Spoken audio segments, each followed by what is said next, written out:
Hi hello नमस्कार मंडळी, मी प्राजक्ता. माझ्या नवीन यूट्यूब चॅनलमध्ये आपले मनापासून स्वागत. आज आपण बासुंदी बनवणार आहोत. त्यासाठी 2 लिटर दूध तापत ठेवलेलं आहे. आता आपण लागणारे साहित्य पाहून घेऊया.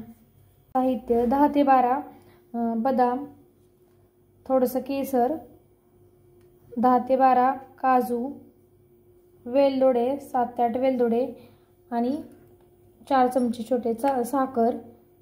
आपण आधी दुधाला उकळी आता आपण दुधाला उकळी आणून घेणार आहोत. आता आपल्या दुधाला उकळी आलेली आहे. आपण आता हलवून घेऊया. एकसारखं हलवायचं, खाली लागून द्यायचं नाही. म्हशीचं दूध आहे हे. 1 चमचा आडवा ठेवायचा, त्यामुळे दूध खाली जात नाही उतून. आता दूध आटवून घ्यायचं आपण.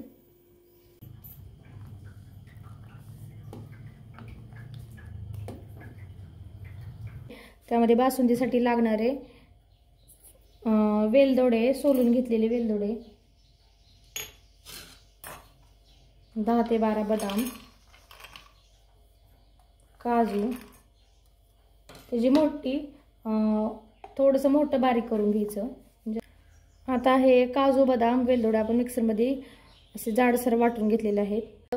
जाडसर वाटून घेतलेलं काजू, बदाम, वेलदोडे टाकून घेणार आहोत. ते मिक्स करून घ्यायचे.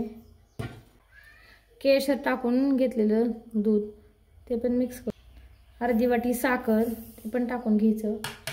अजून 10 ते 15 मिनिटं ते चांगलं आटवून घ्यायचं. आता आपली बासुंदी तयार झालेली आहे. आपण काढून घेऊया. आता आपली बासुंदी तयार झालेली आहे.